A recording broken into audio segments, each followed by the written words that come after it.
Magandang hapon. Ayan. Sige po.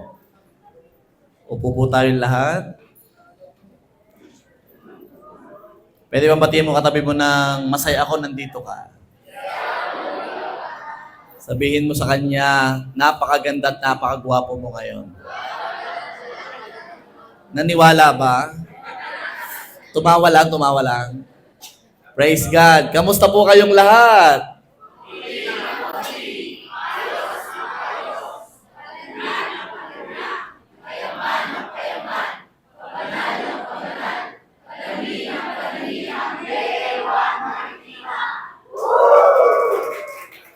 Hinahanap yung yuhuy kung nasaan doon. J1 Culture. I am a deliverer. I am a good follower. I don't destroy, I build. I'm not seasonal. I appreciate everyone and everything. I'm part of something big. I'm in partnership with Christ. I'm not extreme. Amen. Luke 4:18 and 19. The Spirit of the Lord is upon me because He has anointed me to preach the gospel to the poor. He has sent me to heal the brokenhearted, to preach deliverance to the captives and recovering of sight to the blind, to set at liberty them that are bruised. Amen. Palapakan nga po natin si Lord. Praise God. Sino pong ready na makinig? Ang title po ng i-share ko po sa inyo ngayong hapon ay Go to the Great City. Wow. Go. Ito po ay kinuha sa story po ni Jonah. Sino po sa inyo nakakilala kay Jonah? Hindi po yung sumayaw kanina dito. Iba po yon. Dancer po natin yon. Sino po nakakilala kay Jonah? Hindi nyo po kilala? Si Jonah po yung kinain po ng malaking isda. Yan. Okay? Jonah chapter 1 verses 1 and 2. The Lord gave this message to Jonah, son of Amittai. Kakaiba yung mga pangalan ng mga Amittai. Verse 2. Get up and go to the great city of Nineveh. Sa tamang basa po nito ay Nineveh. Sinearch ko po yung tamang pagbabasa ng lugar eh. Nineveh. Announce my judgment against it because I have seen how wicked its people are. Yan. So nagbigay po ng message or, sige po, pasok po kayo. Direct message si Lord kay Jonah. Sabi ni Lord kay Jonah, Jonah, pupunta ka sa great city ng Nineveh. Ano po ang nangyari? Napakasimple, clear, at direct ng utos ni Lord kay Jonah, go to the great city of Nineveh. In-announce ang hatol ng Diyos sa kanila dahil umabot na po sa harapan ng Diyos ang kanilang kasamaan. So pinapupunta po si Prophet Jonah doon sa lugar na yon para sabihin sa mga tao, sobrang sama na ninyo. Sobrang tindi na ng inyong ginagawa sa lugar na yan. So pinapupunta si Jonah. Ano nangyari? Ito po ang nangyari. Sa halip na pumunta, ay hindi pumunta. Sino dito yung gano'n? Yung inutusan ka, ibang ginawa mo. Yung may sinabi sa itong gawin mo, ibang ginawa mo. Yung sabi ng boss mo, itong gagawin mo, iba yung ginawa mo. Sabi mo, para kang si Jonah. May sinabi na si Lord sa kanya, pumunta ka doon. Alam mo ang ginawa niya, hindi siya pumunta. Grabe, ano kayang meron kay Jonah? Pumunta ka sa great city. At alam mo, hindi lamang yung invitation para pumunta siya doon sa great city of Nineveh. Ano yon? Kundi invitation to walk sa pinapagawa ni Lord sa kanya. Sabi ni Lord, itong gagawin mo, Jonah. Specific na yung gagawin mo. Ito na yung gagawin mo. Hindi pa rin niya ginawa. Okay? Tandaan niyo po ha. Binigyan na ng instruction, pero di pa rin ginawa. Napakalinaw ng instruction, pero di pa rin.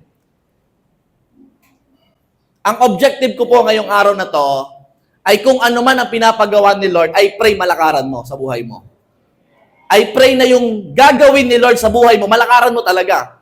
Kasi kung may iba kang nilalakaran ngayon, Kapatid, sayang ang buhay natin.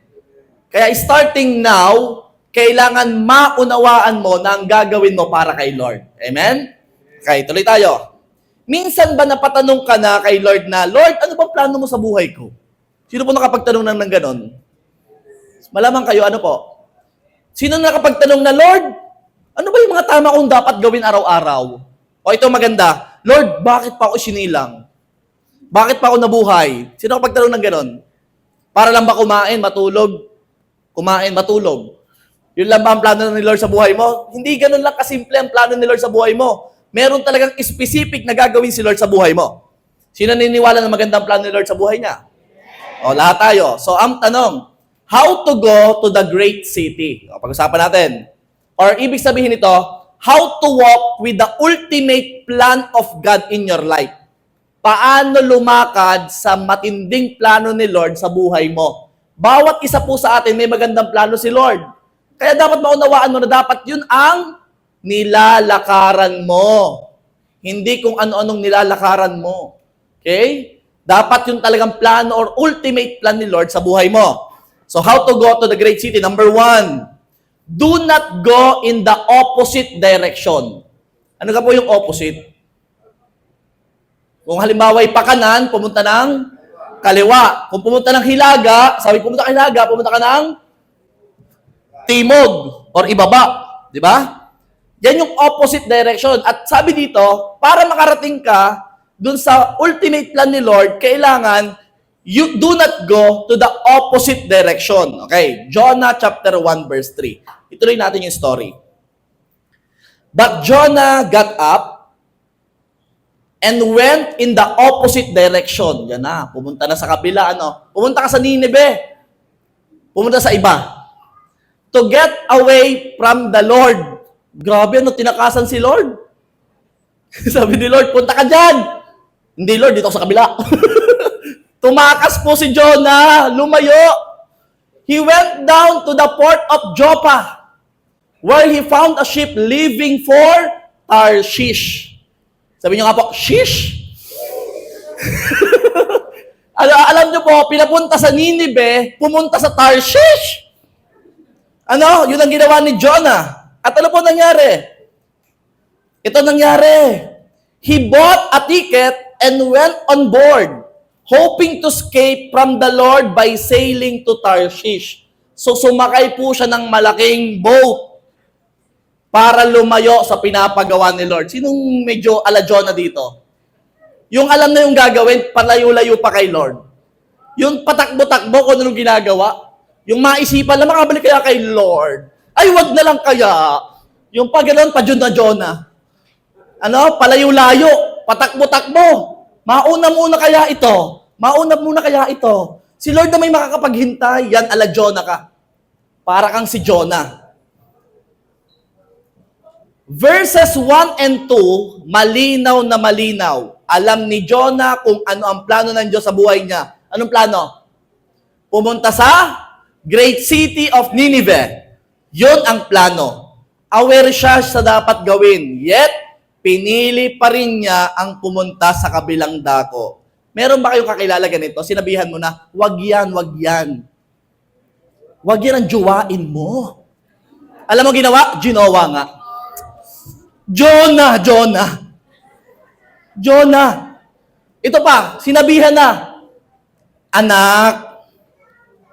Anak, pumasok ka ng pag-aaral. Anong ginawa? Huminto. Jonah. Di ba? Jonah. Sabi ni Pastor, payuhan niyo mo naman ako. No, ipapayo. Ano po kaya ang gagawin ko? Ito po bang kasama ko ngayon, iiwanan ko na o hindi pa? Kayo po ba ay kasal na? Opo, siya, wag mong iiwanan. Pagtiisa mo na, kasal na kayo eh.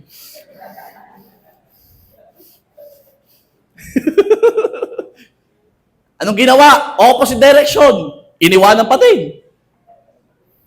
Ba'y nahingi ng payo, hindi po susundin. Ano po? Meron po bang mga Jonah dito? Hingi ng payo, hindi naman nasunod. Ang gusto lamang ay, pag umayon sa gusto ko, saka ako susundin ng payo. Ano yan? Jonah, sabi nyo nga po, parang Jonah. Alam nyo po ang ginawa ni Jonah? Yung plano ni Lord sa buhay niya, inavoid niya. Dinelay. At pumunta sa ibang lugar. Anong tawag kay Jonah? Sino sabing pasaway? Pwede? Ano pang tawag kay Jonah? Ang tawag ko po dito, may kanya. May kanyang gusto talaga. Sabi ni Lord, Jonah, papunta ka dito sa great city. Kaso si Jonah nagpunta sa Tarshish. Pag sa Pinoy yun, sus! Sus, Ginoo, ba't ka pumunta dyan? Hindi na pinapagawa ni Lord. Anong ginagawa? Kaya siya pupunta sa ibang lugar sa hindi pinapagawa ni Lord. Gusto niya mag-trial and error. Para daw maka-experience ng ibang bagay. Para daw matutunan ang ibang bagay. Hello?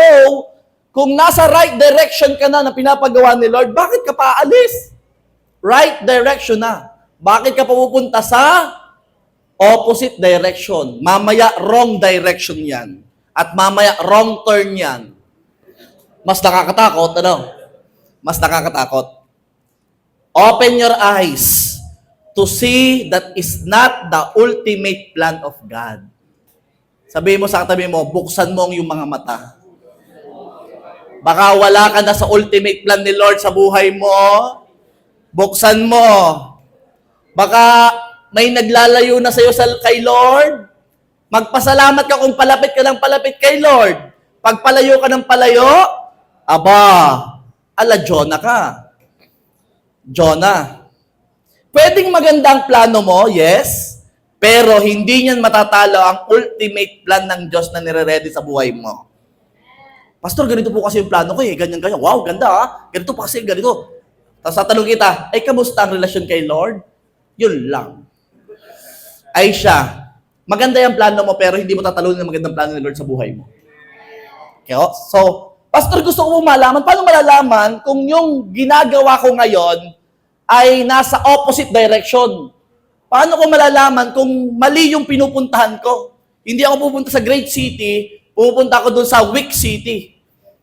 Paano ko malalaman na opposite direction ang pinupuntahan ko? So, how to know you are going in the opposite direction? Letter A. When disobedience brings disorder. Yan. Napakadaling malaman kung maling direction ang pinupuntahan mo. Bakit? Nagkakaroon ng tinatawag na disorder. Jonah's disobedience caused chaos. Ano nangyari? Meron pong napakalakas na hangin. Ituloy natin yung story. John chapter 1 verse 4. Magandang story ito eh. Ngunit ang Panginoon ay naghagis ng malakas na hangin sa dagat. Yan na nga. Sinasabi ko na eh. Palayo nga po, di ba? Palayo, Tarshish. Nagkaroon po ng malakas na hangin sa dagat. At nagkaroon ng malakas na unos sa dagat. Yan na. Sino po nakasakay na ng barko? Sino po nakasakay na ng barko na yung barko yung na ganito-ganito? Meron na nakasakay? Naka-experience po kasi kami niyan eh. Nung pumunta po kami ni Pastor Eric sa Calapan, Mindoro para mag-share po siya doon. Sinama niya po ako. Sakay po kami ng barko. Grabe yung barko. Gumagano. Parang sumasayaw. Yung pala po may bagyo. Pero pinayagan po kaming umalis. Ganon-ganon siya oh. Medyo sumasama na yung lasa ko. Nakita ko si Pastor Eric. Mas masama sa akin ang lasa. sabi sa akin, kuha ka nga ng plastic doon. Eh ako yung naliliyo na din po. Naliliyo ko. Sabi ko, hindi pwedeng sumama ang lasa. Tumayo po. Gano'n po ako sa barko. Grabe nakakatakot pala po sumakay sa barko kapag naganon-ganon yung barko. Nakakatakot. Pero alam niyo po, ito si Jonah, nagkaroon ng malakas na unos sa dagat. Ano pat ang barko ay nagbantang mawasak. Grabe, lakas doon ng bagyong yon. Kasi mawawasak ang barko na sinakyan ni Jonah. May nangyari na hindi maganda. Ganyan po kapag nasa opposite direction. Napansin mo, kapag medyo lumalayo kay Lord, ano nangyayari? Maganda ba? Sige nga po, masaya po ba? Kita nyo? Alam nyo, mapansin nyo? Parang pasama na ng pasama. Parang hindi talaga masaya. Totoo yan. Yung order noon, ngayon disorder na. Yung okay naman noon, mamaya hindi na okay. Basta lumayo kay Lord. O kaya naman, ito matindi. Yes, tumataha ka ng maling direksyon. Sabi mo naman, wala naman po nangyayaring masama. O sige, wala nangyayaring masama. Wala naman pong bagyo, wala na pong storm.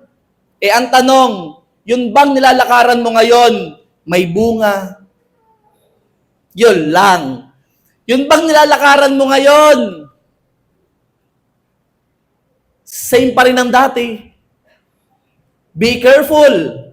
Baka nasa maling direction ka na, kapatid.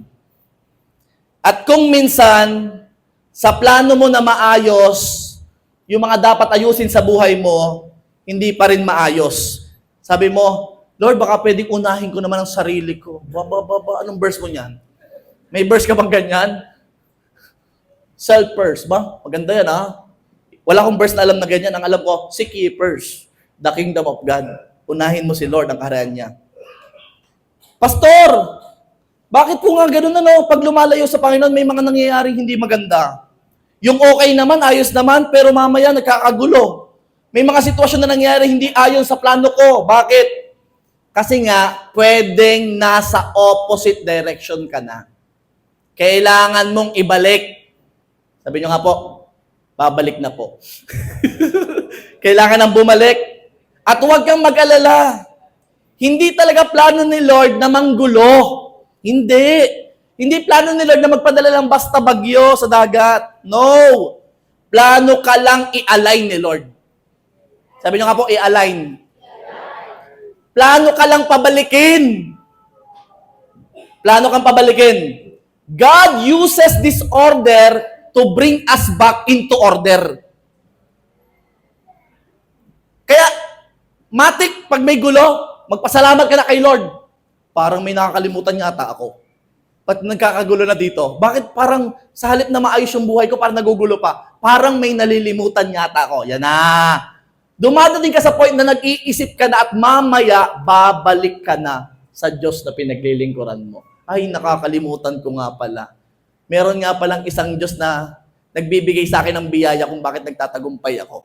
Ba't hindi ako bumabalik sa Kanya? Bakit ko siya kinakalimutan? Yan na. Nagkakaroon ngayon ng realization. Eto pa. Mag-ingat. Sabi nung isa, Pastor, siguro wala naman ako sa opposite direction. Kasi nangyayari naman sa buhay ko, okay naman lahat. Oh, praise God, okay naman. Yes, pwede ngang okay lahat na nangyayari sa'yo. Pero pwede ring nasa opposite direction ka pa rin. Pastor, paano mo nasabi? Kasi may mga pangyayari sa buhay natin na parang wala kang nangyayari, pero wala kang nangyayari. Alam mo yon? Pastor, wala naman nangyayari. Yun na nga. Nasa wrong direction ka kasi wala na nga nangyayari. Hindi ka ba nagigising sa katotohanan? Wala nang nangyayari. Wala nang improvement sa buhay Kristiyano mo.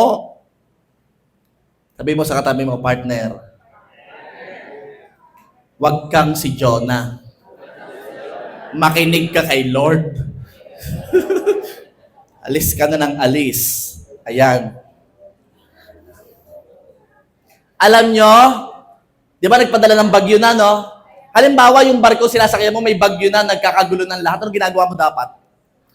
Di ba dapat nababother ka? Dapat medyo kinakabahan ka. That's normal, right? Alam mo si Jonah, tingnan nyo po ito. Si Jonah, nung may malakas na bagyo, nakahiga, tulog ng mahimbing. Parang ang labo, ano? Tandaan, hindi lahat ng komportable ay mabuti. Akala mo naman, ay, ang saya, marami akong pera. Ay, ang saya, kompleto lahat, masaya. Hindi lahat. Hindi lahat. Hindi porket maraming pera, okay na lahat. May kilala kong mayayaman, pero hindi rin naman masaya. Bakit? Wala kasing pinaglilingkuran na Diyos. Magkaiba yon. Hindi lahat ng komportable ay mabuti. Malimit yung komportable, walang bunga. At kung walang bunga, hindi ba opposite direction yon? See? Kaya ingatan ang mga nilalakaran. Paano pa malalaman na you are in Opposite direction, letter B. When you are asleep to spiritual responsibility. Gising ang bulsa dahil yun lang ang iyong inuuna. Yes, may pera ka. Praise God. Okay naman ang kalusugan dahil healthy living ka. Praise God pa din. Mabuti yan. Ayos din ang pakikipag-socialize. Kaibigan ka ng lahat. Marami kang kaibigan. Praise God. Okay din. Pero, kung tulog ang spiritual life, kailangan mong magising sa katotohanan na nasa opposite direction ka pa rin. Hindi ang buhay ay umiikot lamang sa mundong ito. Dapat umiikot din kay Kristo. Tandaan, ang mga bagay na nasa mundo, pagdating ng panahon, iiwanan din. Kaya kung ako sa'yo, unahin mo lagi si Lord. Kung naisama ka sa church na ito, at nakikinig ka ngayon ng Word of God, you are blessed. Why? Kasi yung action mong yan, yung pagpunta mo dyan, kahit medyo napilitan ng kaunti, kasi pinilit ka naman talaga. Okay lang yon, sa simula ay pinipilit, pero habang tumatagal, nagugustuhan mo at mai-inlove ka sa Diyos na pinaglilikuran mo ngayon. Okay lang na napipilitan, okay lang yan. Eh ang tanong, bakit ka pinipilit na imbitahin? Bakit? Kasi mahal ka ng tao na nag-invite sa'yo. Kasi baka kung ano-ano daw inuuna mo, parang si Jonah. Eh, pastor, kaya naman ko inuuna yung pagtatrabaho. Siyempre, alam mo na, para may makain. Kasi ang dami ng Jonah. Yung iba, Judith. Nababayaran. Di ba? Oo nga. Sa mabayaran mo yan. Matapos to, eh, napabayaan mo naman ang relasyon mo kay Lord. Tulog. Sayang lang. O, basahin natin. Ituloy natin ang story, ha? Jonah chapter 1, verse 5. Nang magkagayoy, natakot ang mga mandaragat at tumawag ang bawat isa sa kanya-kanyang Diyos.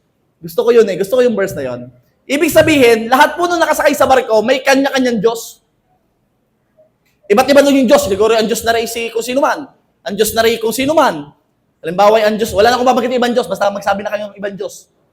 Diyos dito, Diyos doon, at Diyos kahit saan. Yun, basta Diyos di ba? Iba't iba o kanya-kanyang Diyos. Small letter D. O yan, tinawag na. Sabi nung isa, iligtas mo ako! Sinabi yung pangalan. Iligtas mo ako! Sinabi yung pangalan. Iligtas mo ako!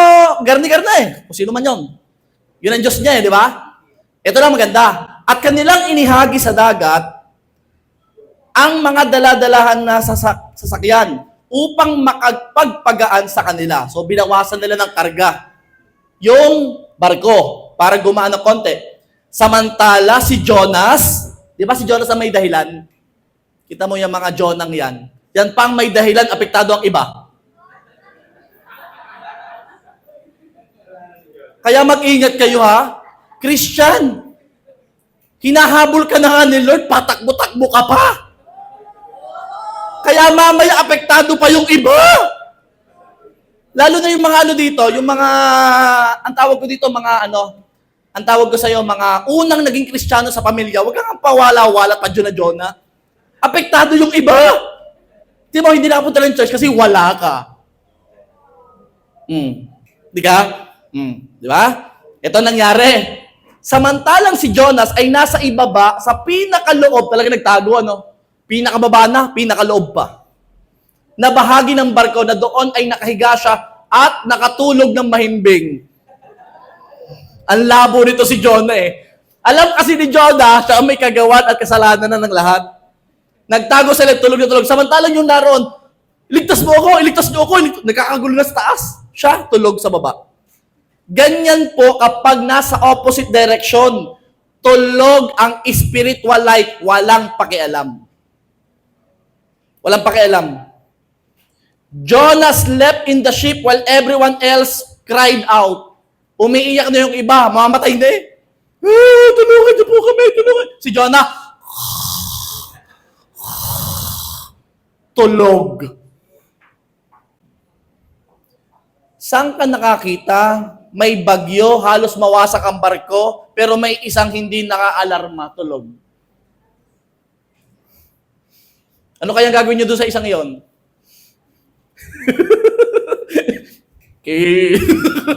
Maiitapon mo sa labas ng barko talaga yun, di ba? Tatapon mo talaga yun. Wala siyang pakialam. Kung pansin mo na ikaw ay tutulog-tulog na Kristiyano. Ano ka po yung tutulog-tulog na Kristiyano? Napapabayaan mo ang responsibilidad mo bilang Kristiyano. Ano yung napapabayaan? Hindi ka na nakakapag-church. Huy! Wala naman dito. Praise God at marami kayo ngayon. Nagkataon, na narito kayo. Praise God, nakaligtas kayo. Pag napapabayaan mo ang pag-church, kapatid, nawawala ang responsibilidad, patulog-tulog ka parang si Jonah. Ano pa? Napapabayaan ng pananalangin. Ngin. Nag-pray ka ba? O pagkagising, ano ko nang ginawa?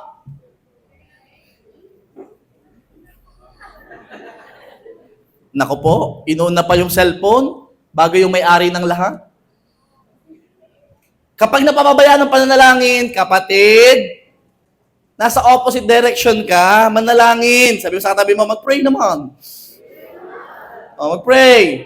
Kapag napapabayaan ang pakikinig at pagbabasa ng Bible, ng Word of God, huwag ka tamaran. Kapag tamad, nasa opposite direction ka. Jonah, tutulog-tulog. Kapag napapabayaan ang pag-worship sa Panginoon, isa na rito yung sino dito naka-attend ng kanta natin kanina? Naka-abot ka sa kantahan natin kanina. Di ba ang saya? Sino naka-abot ng kantahan kanina? Di ba? Nag-worship ko sa Panginoon, pero ikaw, yung iba dito na-alarm na. Ano ang kinanta nyo kanina? Day and night, night and day. Ikaw, Jonah ka, tulog ka. Alarma yung lahat. Day and night, night and day, let instant arise. Yung iba, Jonah ka, tulog ka. Yung spiritual life, parang patay eh. Tutulog-tulog. Sabi mo sa katabi, mamaya, gumising ka. Habang naaalarma ang iba, dapat gising ka. Huwag kang tutulog-tulog. Isang beses na nga lang to sa isang linggo, pinatulog mo pa yung kaluluwa mo. Turuan mo ang kaluluwa mong sumamba. Pag tatamad-tamad yung kamay mo, sabihin mo, tumaas ka naman. Please. Kausapin mo talaga. Kumanta ka naman, sayang naman. Kausapin mo talaga kasi tutulog-tulog parang Jonah. Okay. Kaya kapag napapabayaan ng mga spiritual na bagay, gumising ka, wag kang Jonah tutulog-tulog. Habang naalarma ang iba, tumatawag sa kanya-kanyang Diyos.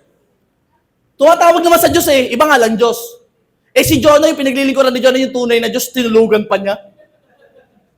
Hello, mga kapatid. Nasa church po tayo ng sinasamba nating Diyos ay nabuhay na maguli. At nanatiling buhay hanggang ngayon.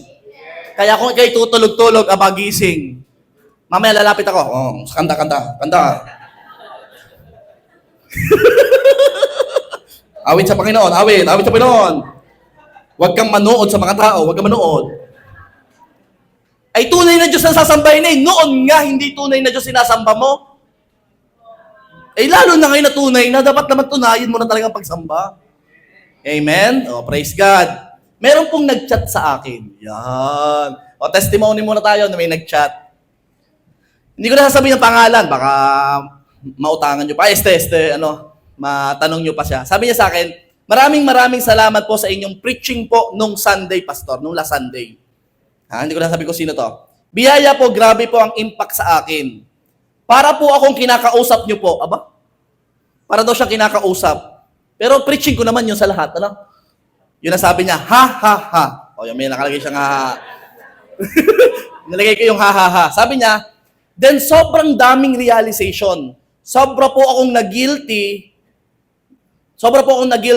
Oo nga po, kumikita ako, pero napapalayo sa kanya.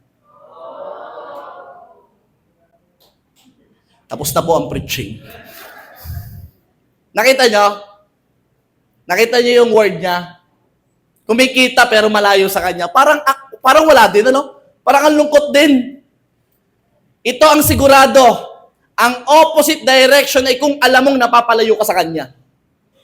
Yan ang opposite direction. Pag ramdam mo napapalayo ka, nasa opposite direction ka. Bumalik ka lang. Or else, cut, padalhan ka ni Lord ng bagyo. Huwag ka na maghintay ng bagyo.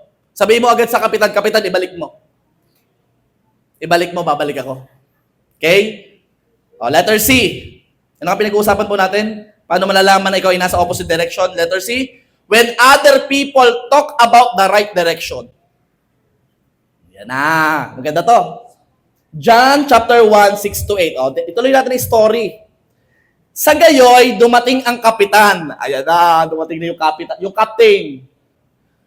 Ng barko to ha, yung captain. At sinabi sa kanya, ano ang ibig mong sabihin at natutulog ka pa? Nagkakagulo na lahat eh. Tulog si Jonah, kinausap ng kapitan. Bumangon ka, tumawag ka sa iyong Diyos. Baka sakaling alalahanin tayo ng Diyos upang huwag tayong mamatay.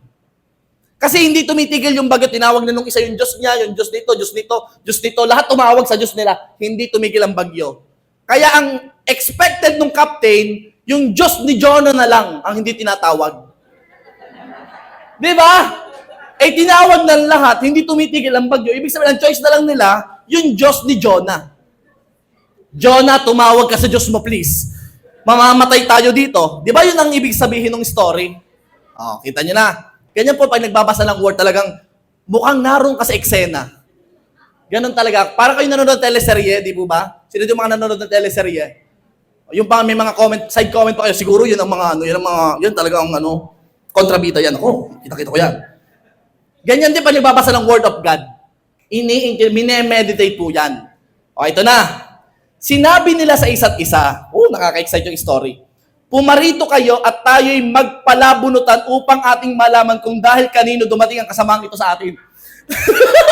Ang ganda lang ang nangyari, ano? Tinawag lahat ng tao sa barko. Isinulat lahat ang pangalan. Tapos magpapalabunutan kung sino may kagagawa ng bagyo.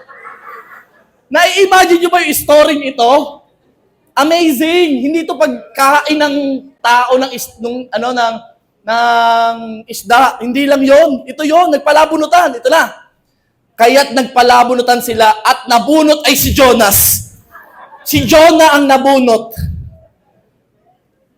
Kita nyo na? Halatang may kagawa ng magbagyo. Si Jonah talaga. Sa Tagalog, Jonas. Pero sa English, Jonah with letter H. Jonah. Ganun pagbasa niya. Okay. Nang magkagay, sinabi nila sa kanya, sabihin mo sa amin, dahil kanino dumating ang kasamaang ito sa atin? Ano ang iyong hanap buhay? At saan ka galing? Saan galing? Ano ang iyong lupain? Sa anong bayan ka? In-interview na si Jonas. In-interview. Sino ka ga, Jonah? Saan ka galing? Anong ginawa mo? Bakit nangyayari mga bagay na ito? Bakit may bagyo? Ito ay warning sign ng mga tao sa isang Kristiyano. Sino dito talaga yung na-chat ka na? Yung kinakamusta ka? Kamusta po? Sino dito na-follow up na? Ba't wala ka no Sunday? Anong balita? Anong nangyari na? Sino dito na-follow up na? Yan na yung mga tao, yan yung kapitan na naghahanap sa may kasalanan. Kay Jonah. Yan yung kapitan na nagtatanong, saan ka gagaling? Ba't wala ka? Ito yung mga Kristiyanong pinadala ni Lord sa'yo para akayin ka na ma-inlove sa Panginoon. Yan yun. Sige, palapan natin si Lord. Sila yung mga taong nag-aakay sa'yo mapalapit kay Lord. Sila yun. Pag may mga tao na nagpa-follow up sa'yo, nagtatanong kung nasaan ka, pag may mga tao na nagkukumukuha ng attention mo, ibig sabihin lang nun, nasa opposite direction ka na. May mga nagsasabi na, may pasok ka na naman, ba't ka naman wala? O hindi ka na naman umattend. Yan, may nagsasabi na yan sa'yo, nasa opposite direction ka na. Dahil salamat na lang at mayroong isang kapitan na talagang makakapitan mo sa oras ng mga pagsubok mo dyan sa buhay. At kung ano nang ginagawa mo. Salamat may nakakaalala sa'yo at may nagmamahal sa'yo. Kasi kung ano-anong ginagawa natin sa mundong ito, tatandaan nyo, itong mundong ito iiwanan. Huwag mong paghandaan itong iiwanan, ang paghandaan mo ay ang darat na. Walang iba kundi ang kalangitan. Amen? Sige, palakpakan natin si Jesus. Huwag mong ipagpalit si Lord. Unahin mo siya. Paulit-ulit nating maririnig ang mga salitang ito sa mga tao nagmamalasakit sa atin. Ituturo ng mga taong yan ang right direction. Ito ang tatandaan mo. Tulad ni Jonah nagtungo sa Tarshish na pinapupunta sa Nineveh, sa great city. Ang nakakalungkot, kapag hindi inuuna si Lord, samot-sari talaga ang pagdadaanan. Another thing, hindi lang samot-sari. Sabi ko nga kanina, apektado pa yung mga tao sa paligid. Tulad nito apektado lahat dahil lang kay Jonah. Pasok po kayo. Ituloy natin yung story. Sino dito gusto pa hindi na story?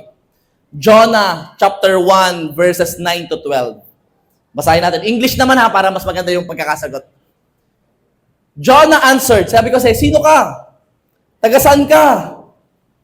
Ano nangyari? Bakit kami naapektuhan? Ito sagot niya. Jonah answered, I am a Hebrew, and I worship the Lord, the God of heaven, who made the sea and the land. Grabe, kilala niya si Lord. Alam naman niya Kahit pa ito'y lumalayo, kilala niya pa rin si Lord. Tingnan mo kanya katabi mo, parang ganyan yan. Parang lumalayo-layo, pero kilala naman si Lord. Kung ano nung ginagawa. Yan, parang yan. Ito na. The sailors were terrified when they heard this, for he had already told them he was running away from the Lord. Grabe, talaga tumatakbo palayo sa Panginoon. Oh! Why did you do it? They groaned. Grabe, tinanong talaga na. Ito na. Bakit mo yung nagawa sa Diyos mo? Bakit ka tumatakbo palayo? May utos pala ang Diyos mo. Verse 11. And since the storm was getting worse all the time, patindi na patindi yung bagyo, they asked him, what should we do to you to stop this storm?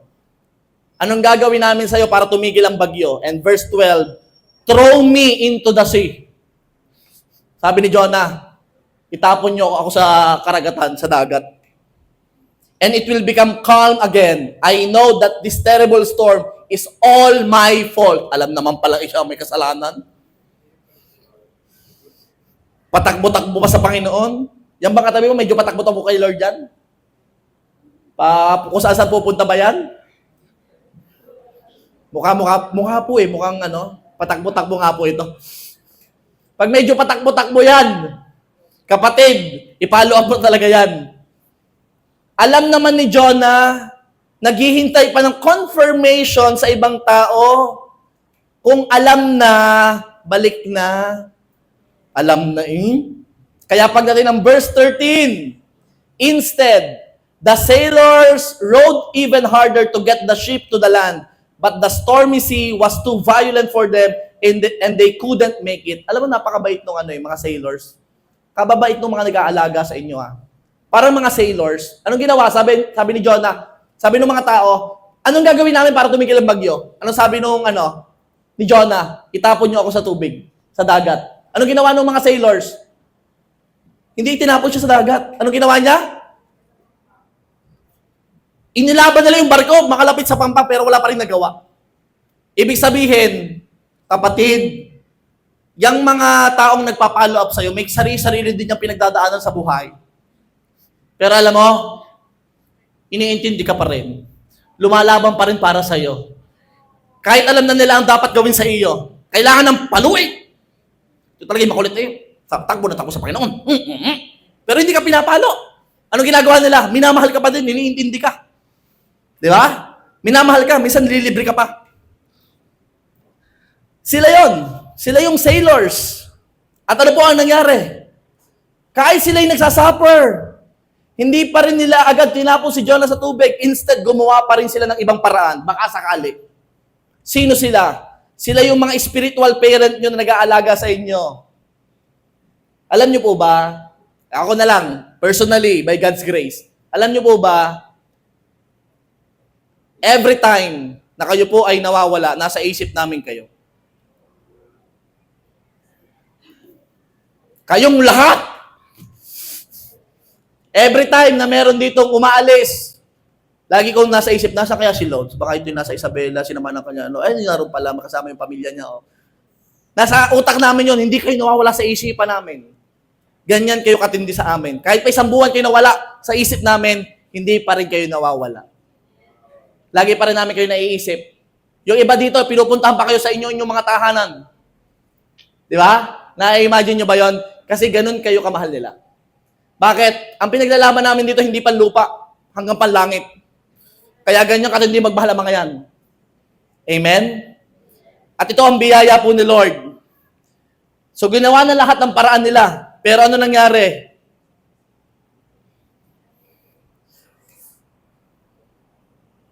Pero may sasabihin pala ako sa mga Jonah. Jonah, sayang ang panahon.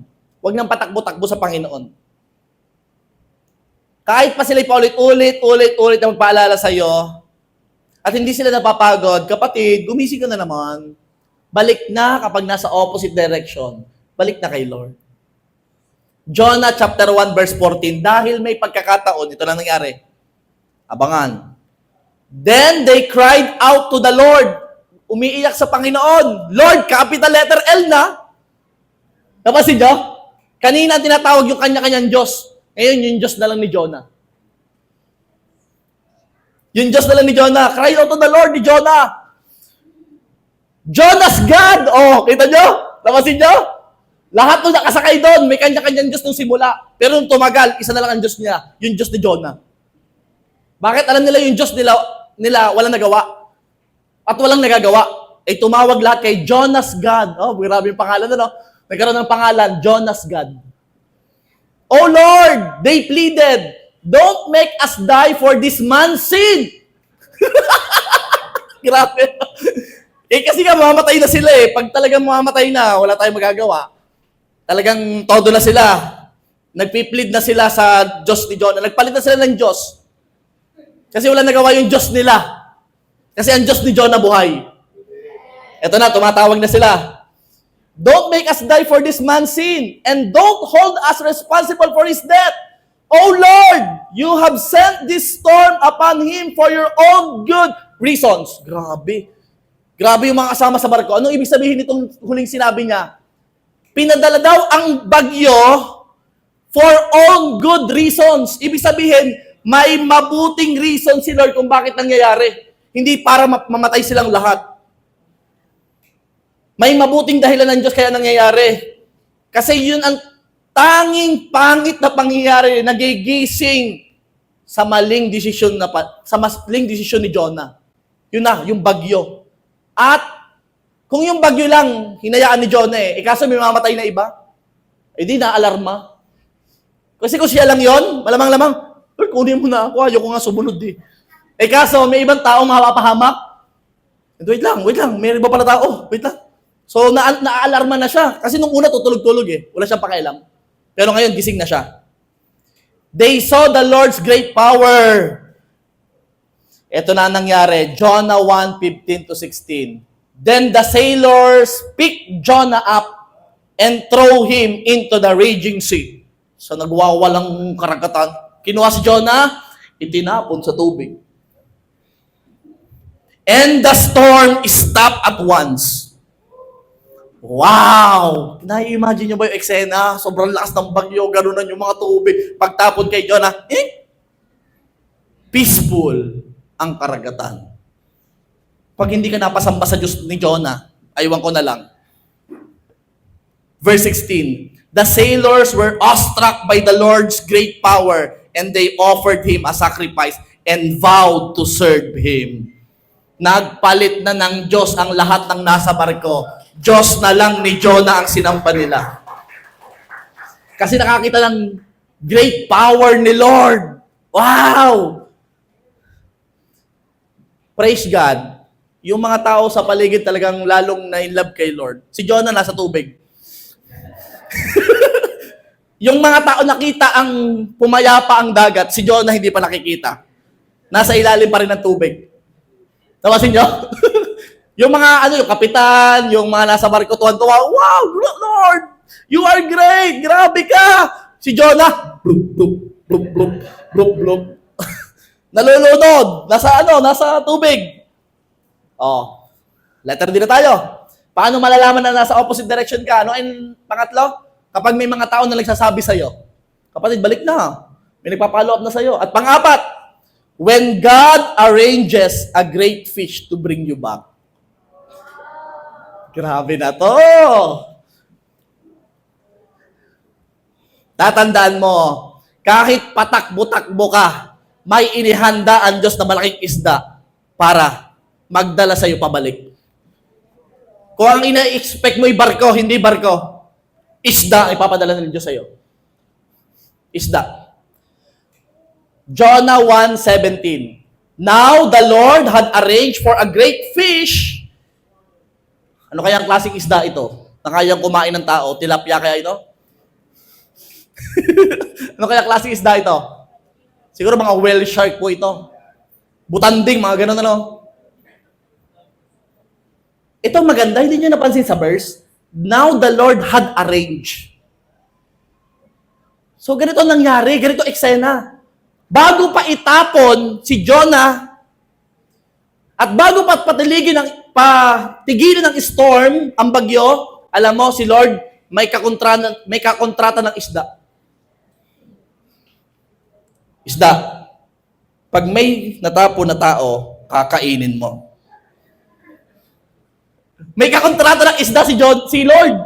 Na pag may tumapon na tao, sabay, kain kay Jonah. Eto na nangyari. Now the Lord had arranged for a great fish to swallow Jonah. And Jonah was inside the fish for 3 days and 3 nights. Grabe, ang tagal, no? 3 days and 3 nights sa ilalim, sa loob ng tiyan ng isda. Grabe ang kasama niya doon. Hasang. Nasa ilalim siya, nasa loob siya ng isda. Sino dito yung patakbo-takbo? Kaya kung ikaw ay tatakbo, dapat humanda ka, nakainin ng isda. Ng 3 araw at 3 gabi. Grabe, ilang ilang oras ka naroon. Great fish is a great situation na kakain ka sa desisyon na unahin siya. Sa panahon ngayon, yung great fish is a great situation na sasabihin ko sa iyo, tatawag ka sa Panginoon. Yung great fish ang inihanda ni Lord, nasisiguraduhin ko sa iyo, na pag dumating yung great fish na yon, babalik ka talaga sa Kanya. At ang great fish na yon, I pray, ayaw ko na yung great fish ay great problem, ha? Ayaw ko nun. Pero kung medyo pasaway ka talaga, hahayaan ni Lord kahit great problem para lang bumalik ka sa Kanya. At ayaw ko rin naman mangyari sa yung great problem. Ang gusto ko ay great love para bumalik ka na. Kaya huwag mo nang hayaan na patakbo-takbo ka pa. Sa great love pa lang ni Lord, bumalik ka na. Amen? At ayaw ko na rin na may utusan pa si Lord na isda para kainin ka pa. At sabay buga sa JA1 Marikina. Nasaan yung anak? Iluluwa ka dito sa Marikina. Kaya huwag ka nang tumakbo-takbo. Napakabuti ng Diyos. Why? Kahit pa ikaw ay pasaway, ayaw mong gawin ang gusto ni Lord gawin, alam mo, ang nakita ko dito, hindi bumitaw si Lord sa'yo. Ginamit niya ang bawat situation para yung mga captain at yung crew ma-inlove sa Diyos at ginamit niya yung situation para hindi ka iwan ni Lord. Takbo-takbo ka, okay lang. Pasaway ka, sige, punta ka doon. Sige, gawin mo yan. Sige, mag-inom ka dyan. Sige, maglasing ka dyan. Sige, gawin mo ito. Sige, mangupit ka dyan. Sige, mag-blood control ka dyan. Sige. Pero sisiguraduhin ko sa'yo, kukuhanin ka pa rin ni Lord kasi mahal na mahal ka niya. Sige, palapakan mo si Lord. Ito na yung eksena. Pagkakain kay Jonah, Jonah chapter 2 verse 1. Then Jonah prayed to the Lord, his God, from inside the fish. At least may moment na siya kay Lord, mag-isa. Quiet time. Sa loob ng tiyan ng isda, nanalangin. Salamat, nanalangin na si Jonah. Bakit? Nasa loob na ng tiyan ng isda. Alam nyo, pag binasa nyo po yung chapter 2, verse 1 hanggang verse 10, yun po yung buong panalangin ni Jonah. Hindi po yun ituturo ko. Pero kung gusto nyo pong basahin, Jonah chapter 2, 1 to 10, prayer po yun ni Jonah na humingi siya ng sorry kay Lord. Na kung bakit siya pumunta sa maling direksyon, basta humingi siya ng tawad kay Lord. At pagdating ng verse 10, ito na ang nagsabi, Jonah 2 verse 10, Then the Lord ordered the fish to spit Jonah out onto the beach. Grabe, iniluwa sa Boracay. Hindi, sa dalampasigan. Iniluwa siya doon sa may dalampasigan after niyang manalangin. Kaya mamaya, pag ikay patakbo-takbo, mananalangin tayo, ha? Sasabihin mo sa panalangin, Lord, huwag mo kayaang mawalay sa'yo. At Lord, kung dumating sa point na ako yung lumalayo na, ipakain mo ko sa isda at ibalik mo ko sa dalampasigan. Tandaan mo, kahit isda ay kayang gamitin ng Diyos, mapabalik ka lang sa matinding plan ng Diyos sa buhay mo. Kayang utusan ng Diyos ang isda, mapunta ka lang sa right direction, kahit papumunta ka sa opposite direction. Siguro naman malinaw no kapag nasa opposite direction ka, no? Amen? Amen. So, ano nga po pinag-uusapan natin? Masyado kayo na-excite sa kwento ni Jonah. How to go to the great city. Number 1, do not go in the opposite direction. Yan ang pinag-usapan natin, ano? At paano malaman kapag nasa opposite direction ka? Letter A, when disobedience brings disorder, kapag medyo magulo na, medyo hindi na talaga tama, o kaya wala nangyayari. Letter B, when you are asleep to spiritual responsibility, kapag yung mga spiritual na bagay nakakalimutan mo na sa Lord, hindi ka nakapag-church, nakakapag-pray, nakakapag-worship. Letter C, when other people talk about the right direction, kapag yung ibang tao nagsasabi na sa'yo, anak, balik na ka na, masyado ka naman busy, punta ka na ulit. Yan. And letter D, when God arranges a great fish to bring you back, gagamit si Lord ng great fish para mabalik ka muli. Pero ayoko sanang problema yon. Pero minsan problema dumarating talaga para maalala mong may Diyos ka pa na pwedeng kapitan. Lalo na pag wala ka na nalapitang iba. At lastly, how to go to the great city? Number 2, obey now. Obey now. Huwag mo nang patagalin pa. Sabi nyo ka po, now. Now na. Sabi nyo, now na. Huwag mo nang patagalin pa. The arrangement or the great fish is God's decision. In-arrange nga ni Lord yung great fish, yung malaking isda. In-arrange ni Lord, decision niya yon. But obedience is in your hands. Ang pagsunod ay nasa iyong mga kamay. Kailan lang iniluwa ng isda si Jonah? Sino makasagot? Kailan iniluwa ng isda si Jonah? Correct! Sino nagsabing nung nasuka na yung isda? Hindi. Siyempre, inutusan lang ni Lord yung isda na iluwa na. Pero kaya lang inutusan ni Lord yung isda nung nag-pray na, sa madalit sabi, nung handa ng sumunod. Nung willing na siya. Punta ka sa great city, Jonah. O punta siya doon sa ibang o nasa loob na ng tiyan. Susunod ka na ba? Yes, Lord. Magaling naman. Ano nangyari? Pinapatagal lang eh. Dapat, obey now na. Huwag ka nang, magpatumpik-tumpik pa. Sunod na agad. Nung si Jonah ay nag-decide na sumunod na, iniluwan na siya. At alam mo, itong maganda kay Lord kapag ready ka nang sumunod muli. Jonah chapter 3 verse 1. Then the Lord spoke to Jonah a second time. Woo! Salamat, may second chances. Sino dito yung mga taong dahil nagawa mo yan, wala nang chance? Diyan ka na. Pero ibahin mo si Lord. Kahit tumatakbo ka, kahit umayaw ka pa, may second chance pa si Lord para sa'yo. Kaya kung tinanong ka, magpapagamit ka na ba kay Lord? Now na, sabi na agad, now na. Pinapatagal mo pa, now na, magpagamit ka na kay Lord, now na. Huwag mo na patagalin pa, now na. Sabi mo sa katabi mo, now na. Hanggang kailan mo papatagalin? Huwag mo na patagalin, now na. Because then the Lord spoke to Jonah a second time. Alam mo, nakakatuwa to. Babalikan ko to mamaya, ha? Itong second time na to. Gusto ko talagang second time, eh. Mamaya. Verse 2. Get up and go to the great city of Nineveh and deliver the message I have given you.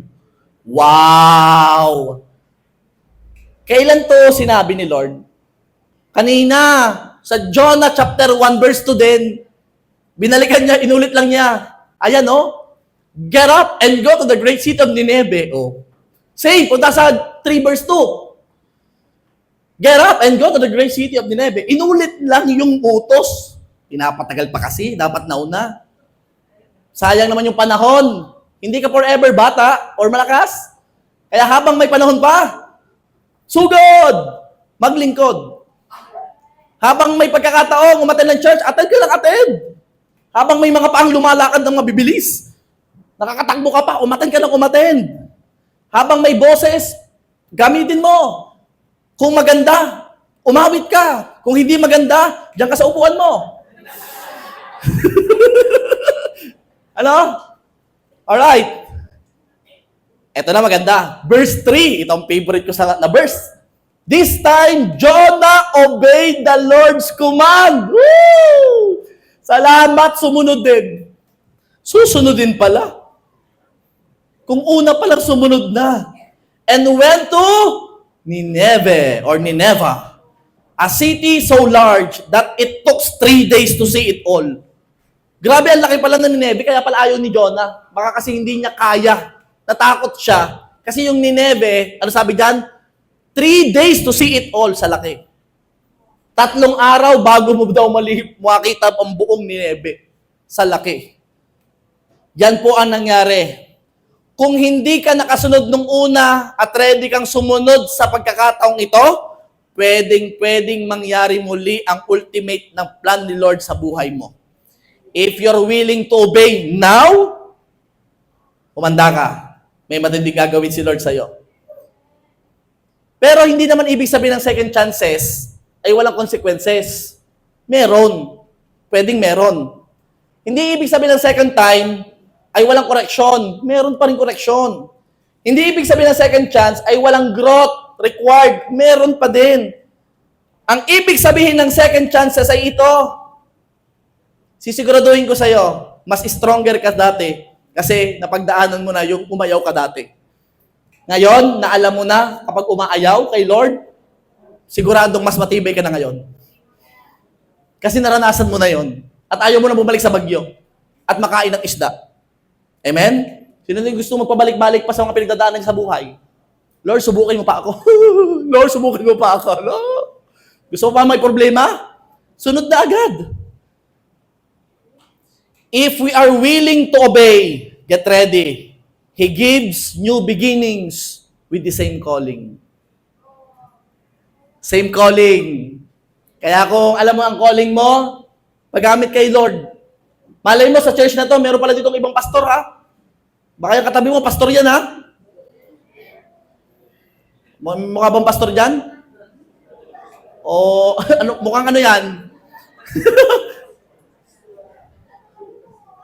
Baka dito may ano, mukhang artista. O, gamitin mo ng pagiging artista mo para maraming makakay sa Panginoon. Thank you, Lord, kasi may second chances. You are always welcome to come back wherever you are. God can bring you to His ultimate plan again. Kaya kang ibalik muli sa tamang direksyon. In conclusion na tayo. Napakabuti ni Lord. Kahit minsan hindi tayo sumusunod, pinipili pa rin natin yung gusto natin kaysa gusto niya. Minsan matigas ang ulo natin. Kahit yung iba pumupunta sa opposite direction, God is still good. Sabi mo sa akin, Pastor, bakit? Sige, sabi nyo, Pastor, bakit?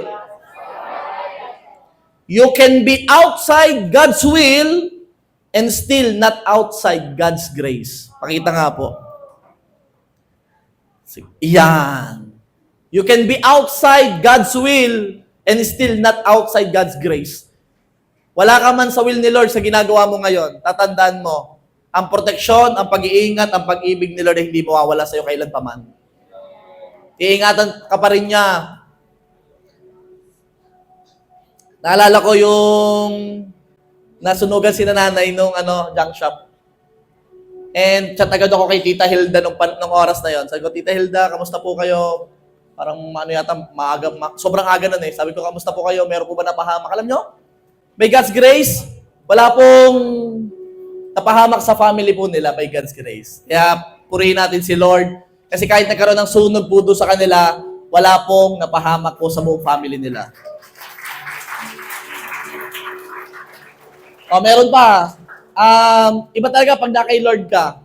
Alam niyo po ba, nung bago po mag-pandemic, di syempre nagsarado po yung church po natin. Yung mga gamit, yung lahat po ng gamit natin sa church, iniwan po natin doon sa isang bahay, hindi pa po natin member. Iniwan po natin doon sa bahay na yon. At alam niyo po, yung lahat ng gamit na yon, inilagay po sa bodega. Eh nung pandemic, nagkaroon po ng sunog yung bahay. Siyempre, alam mo ang chat ko, kamusta po yung gamit? Siyempre, hindi yung chat ko. Ang chat ko, kamusta po kayo? Di ba? Okay yung buong family, nasunog nga po yung buong bahay, pero alam niyo po ba? Wala pong nagalaw sa lahat ng gamit natin sa church. So ang hindi lang po nasunog na part ay yung bodega. Siyempre, hindi po ako masaya nasunog yung buong bahay. Pero masaya ako kasi alam ko na yung gamit natin protected ni Lord. Di ba? Nakikita nyo ba yon? At napakarami pa pong miracle na ginagawa ni Lord inside this church. Napakadami pa by God's grace. At kahit na, sino ka pa? Anong ginagawa mong pagtakbo sa Panginoon? Tatandaan mo, hindi ka mawawala sa pag-ibig ng Diyos. At hindi ka titigilan ni Lord hanggang bumalik ka sa Kanya. Paulit-ulit niyang ipaparamdam ang pag-ibig niya sa iyo hanggat bumalik ka sa Kanya. Hindi ka pa rin niya papabayaan. Hindi ka pa rin niya iiwan. Gagawin niya ang lahat. Mapabalik ka lang sa Kanya. Ito pong story po ni Jonah ay hindi po story ni Prophet Jonah o ng malaking isda, kundi tungkol sa Diyos na hindi nag-give up sa tao kahit gaano pa siya kasama o hindi sumusunod. Ito'y kwento ng Diyos na hindi titigil sa iyong buhay. Kaya kahit saan ka pumunta, huwag kang mag-alala, hindi ako kinakabahan. Dahil alam kong merong isang Diyos na nakasurveillance sa'yo. 24/7, tinitignan ka, ichinecheck ka, at ang bawat sitwasyon na darating sa buhay mo, ilalapit at ilalapit ka sa Kanya. Punta ka sa ibang direksyon, huwag kang mag-alala. Nag-i-step backward ka na hindi mo nalalaman. Mamaya, nandito na naman ako. Kahit papunta sa opposite direction, mamaya sabi mo, parang nabalik ako. Sadyang ganyan ang pag-ibig ni Lord. Hindi Kanya hahayaan na mapahamak. Imagine mo, yung tumatakbo, hindi pinababayaan ni Lord, ay lalo na kung susunod ka ngayon. Ano kayang gagawin ni Lord sa buhay mo? Kung susunod ka na ngayon? Hindi ka ba na-excite? Kung susunod ka na kayo kay Lord. Yung tumatakbo, hindi niya pinababayaan. Yung sumusunod kaya? Ma-excite ka. May matinding gagawin sa'yo si Lord. Yung excited na may gagawin si Lord sa buhay niya, pwede bang ma-invite ka na tumayo? Wow!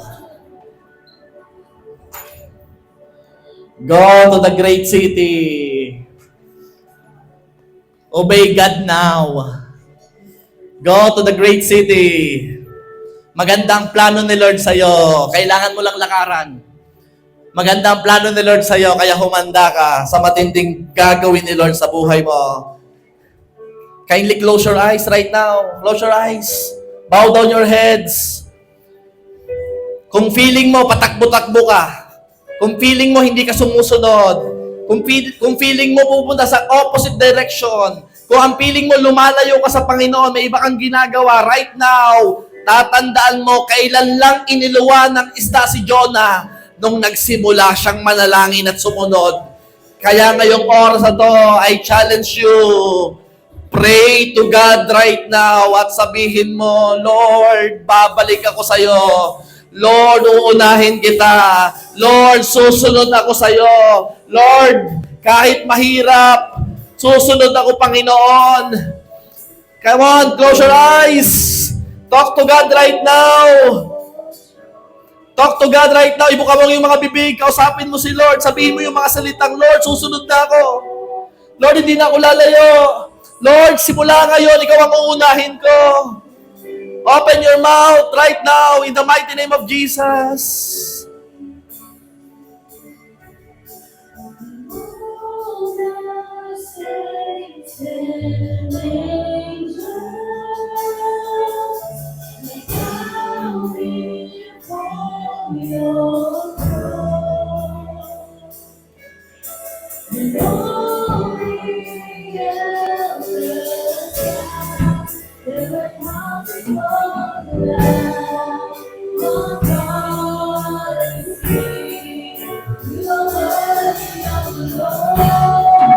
God is here.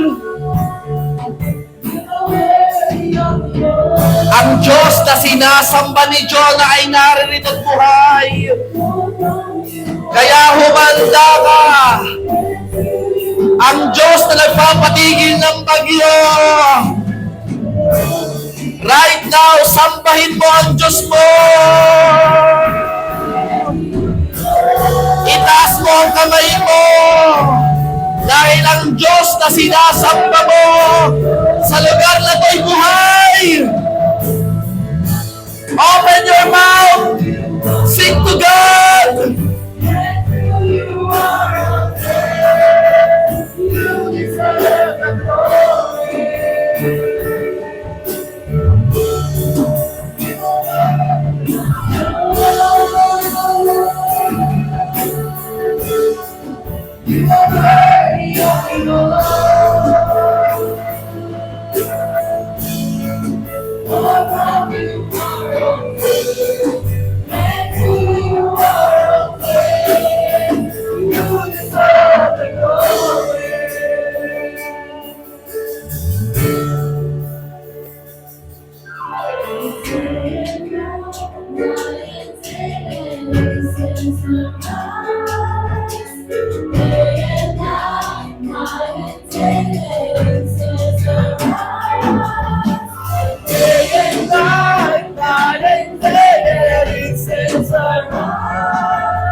Open your mouth!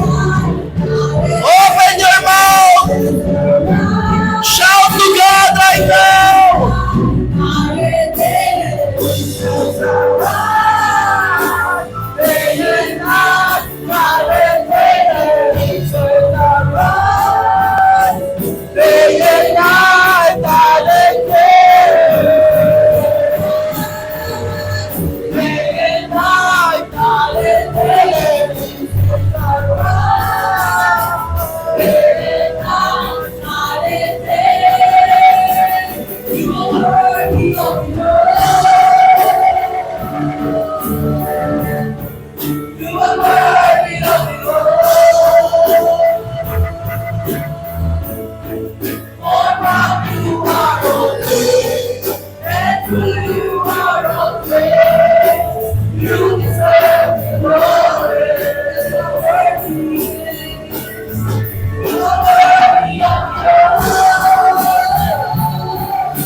And right now, Lord, I declare, iparamdam mo ang matinding pag-ibig mo sa bawat isa.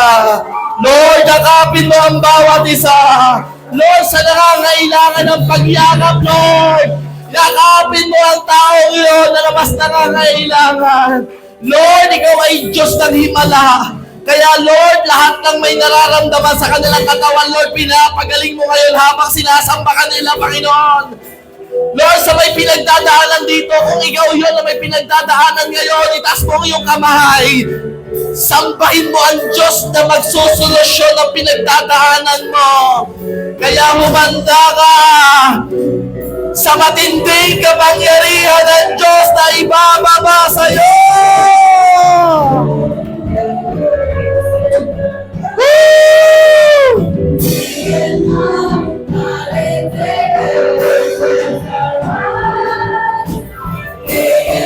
Thank you, Lord.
Tatandaan niyo po ito. Pwede po ipakita yung slides ko kanina na hindi na flash kanina. Meron diyang isang slide na hindi na flash.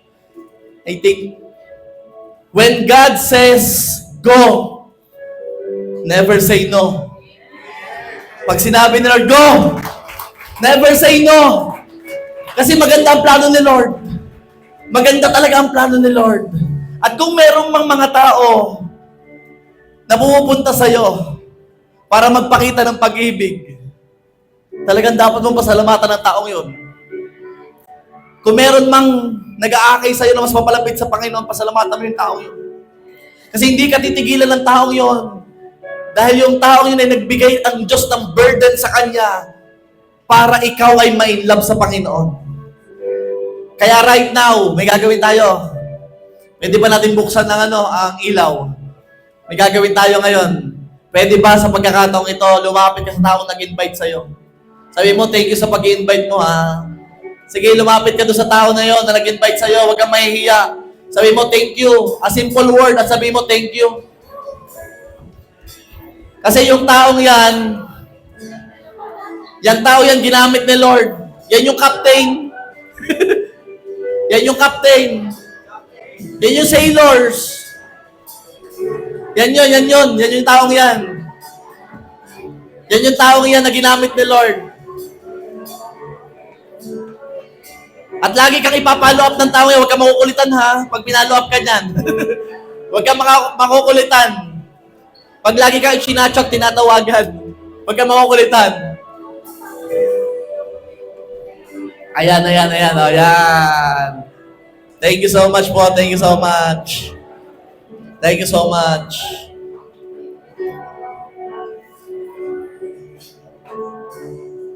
And for the last time, pwede ba nating pasalamatan si Lord sa napakatinding pag-ibig niya sa atin na kahit anong man ang ginawa natin, tinatanggap tayo.